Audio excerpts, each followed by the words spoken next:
About what's going on last couple of weeks. We no longer live in Jacksonville, Florida. We're no longer on the 65 Alberg. We sold the 65 Alberg about 3 weeks ago. We moved over here on the 9th of July, and we, in the process of moving, we was gonna give the Alberg away to a guy that was homeless, and him and his girlfriend wanted us to stay on board overnight with them. That way we show them how everything works and how to deal with boating, because they were brand new to it. So the night that we spent on the boat with them,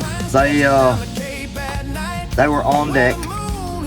Didn't know that he snuck a gallon of vodka onto the boat with us. And while they were up on top of the deck, me and Lindsay below deck heard some rustling, so I sat into the companionway and was watching them. And he started to get violent and proceeded to throw her overboard. So I got her and my girlfriend into the thing, went to shore, and called the cops. Was trying to get him removed from the vessel. They wouldn't remove him because it was on anchor. So this all took place about 4 o'clock in the morning. And while I'm there dealing with the cops and whatnot, he's still on board. He cut all the lights off to the anchor lights, which on that boat it lit up the entire boat the way I had it set up. And you couldn't see the vessel out there. While we was waiting to go back on board, because they told me to let him dry out and try to peacefully remove him from the vessel, and if I could get the boat to the dock, then they would board the vessel and remove him by force. So I waited a couple of hours. I went back out there to try to get him off the vessel, and he wasn't there. So I had to go back, file another report. While I was waiting on that officer to come back to file that report, I went back to the boat to go get the dog, because it was in a pet carrier.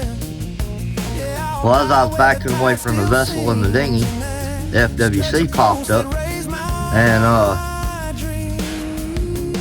asked if I knew who such and such was, and I don't remember his name now, but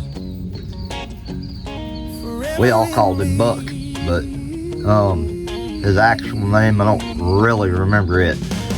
But FWC told me that they had pulled him out of the water, and that U.S. Navy pulled him out of the water, and he was in the hospital.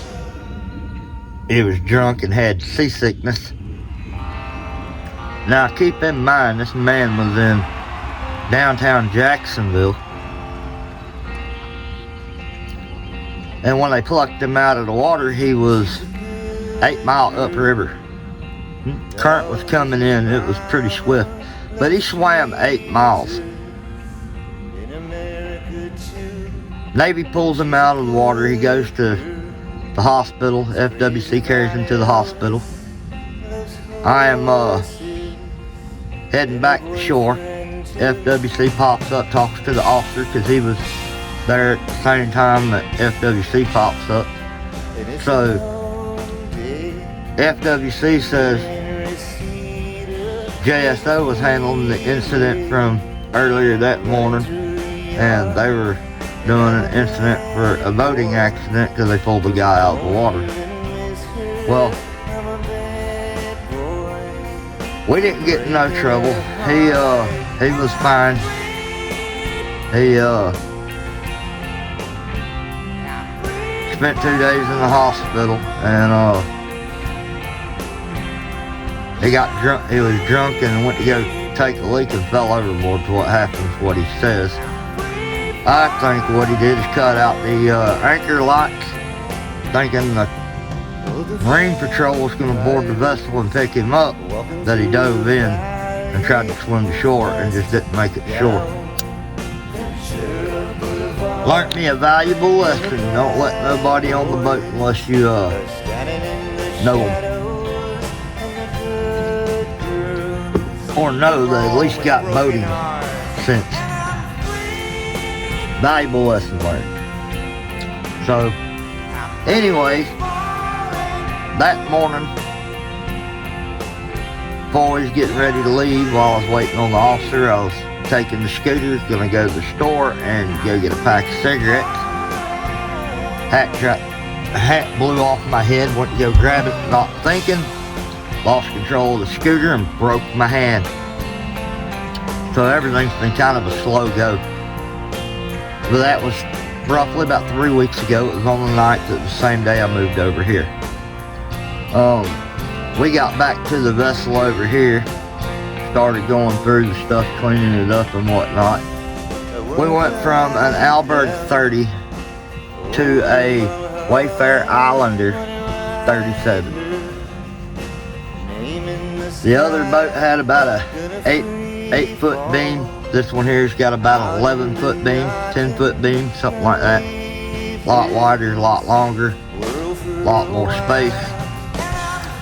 This one here is 2/3 of the way ready to go. It sails, the furler doesn't need fixed. Basically, it just needs a hollowed out bottom paint and the side of the boat painted. Pretty rough looking due to the paint. But overall, she's a pretty sound boat. Did buy a new dinghy motor. Bought a 9.9 high thrust Yamaha.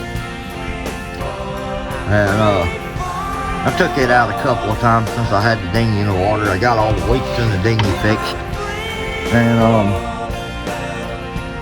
we are currently over here in Lynn Brothers, where I started out at. The boat actually had my first sailing lesson. It's docked right next to me. But this marina is closing down. They're redoing all their docks, and then once their docks are rebuilt, because they're putting floating docks in, it's just going to be a fishing community. They're not going to cater to any more sailboats. So I don't really know what our plan is just yet. Now I do know that we're going to be moving sometime Tuesday to go put the boat on anchor. My dinghy motor crapped out on me. It just shut off, so I got to figure out why it shut off. In the meantime, I'm probably going to have to go back to the 5-horse until I get that figured out. But luckily, the way this boat's set up, I can use the boom as a crane to get the 9-horse off and set the 5-horse, because I had a broke hand. I'm not going to just lug around on it. And this boat's a good bit taller than what the other one was. It's probably a foot and a half taller than the old boat. This one does have wider decks and all that there. It's more comfortable to walk around. But she's in desperate need of some fiberglass and paint. The fiberglass is just cosmetic stuff, nothing structural. It does have the inboard, where the other one didn't have the inboard. And it's got a lot bigger of a cockpit. I can put a lot more solar on this boat. We're going to be going to get solar here in the next day or so. We're just waiting on a check to clear, and then off to Tampa to go get solar. I'm going to start off with 2 panels, and then once we get to Tampa, we're going to pick up the second 2 and probably get some more batteries. But that'll give you a little look around. Now keep in mind, I haven't really done any cleaning because I've been dealing with some other stuff. Now, all the AC components to plug into the dock, all that stuff works. Nothing wrong with that. The 12 volt stuff, on the other hand, I've only found a couple of things that works. Everything else is dead. So I've got to figure out why my anchor lights ain't working, my running lights ain't working, why my bilge pumps ain't working, and I've got 2 days to do it. And then on top of that, I gotta fix the dinghy engine.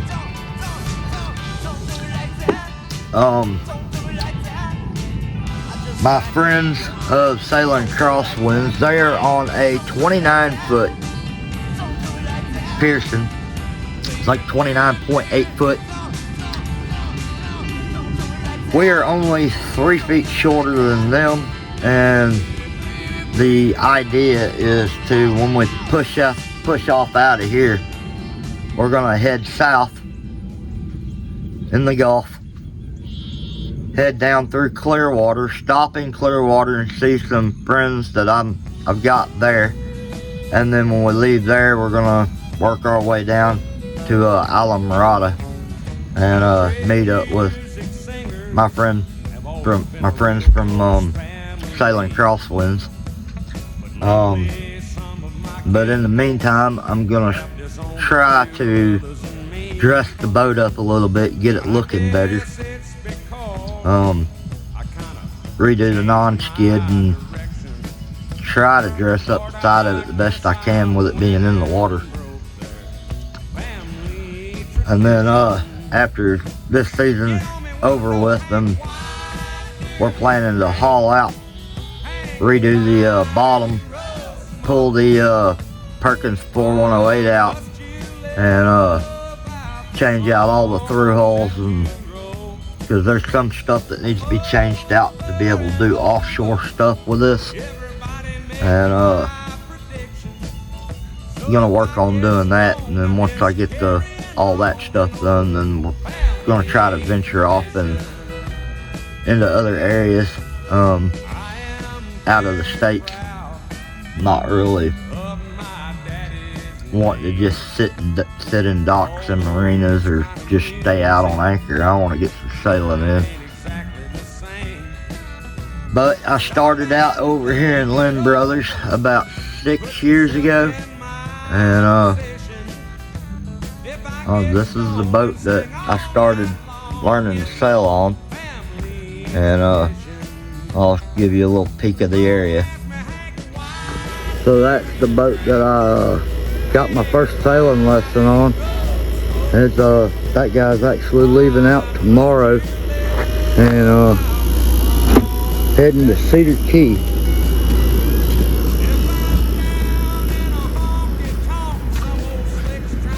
You know, I gotta mind them, overlook the mess. I'm in the middle of trying to get some stuff done because I gotta be out of here in 2 days.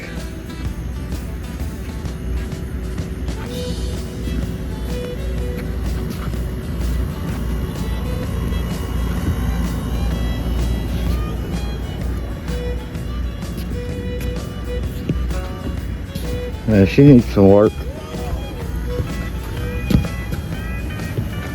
Got new anchors to hold the boat with. Getting ready to put the solar on top.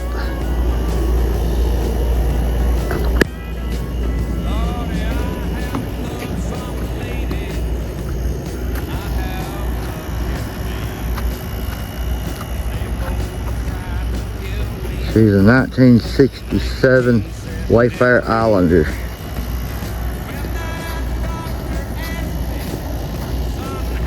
Got my dinghy tied to her.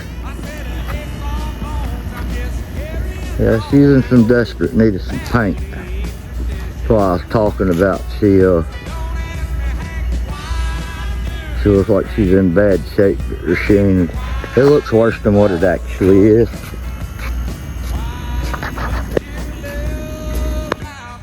So yeah, that's pretty much the tour of the boat and all that stuff there. Hopefully when you get everything done, I'm fixing to get started on troubleshooting the outboard.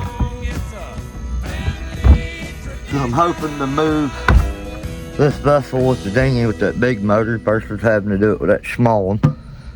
And hopefully I can get everything done and we can push out.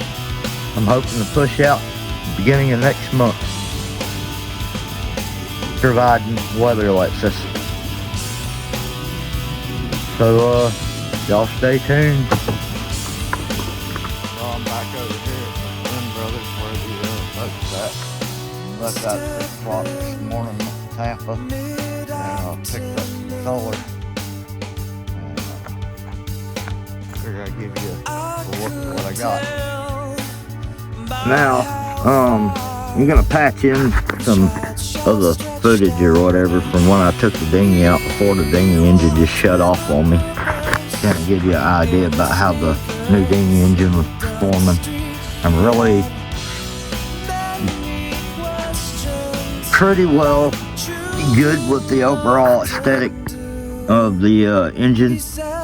Once I get it lined out, I should be good to go there, but here you go, some of the footage from that. These are 440 watts a piece. I've got 2 of them. Got some track here, and wire to plug into it to run to the charge controller and plug the panels in, splitters and whatnot. And I got these at Solar Source in Tampa, Florida. It wasn't too bad. Now these are bifacial panels. They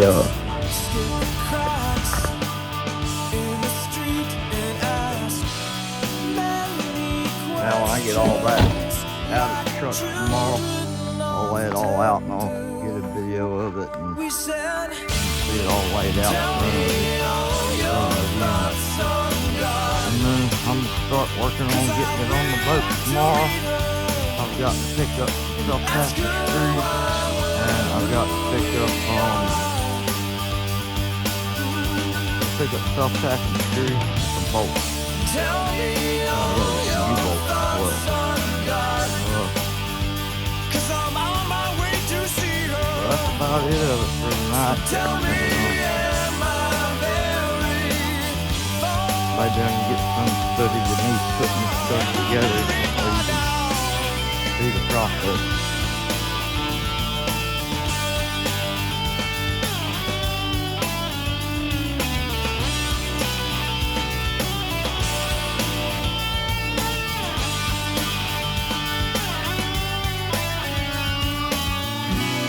It's getting cold, picked up the pace. How our shoes make hard noises in this place. Our clothes are stained. We pass money, cross our people and ask many questions like children often do. Tell me all your thoughts on God, 'cause I'd really like to meet her and ask her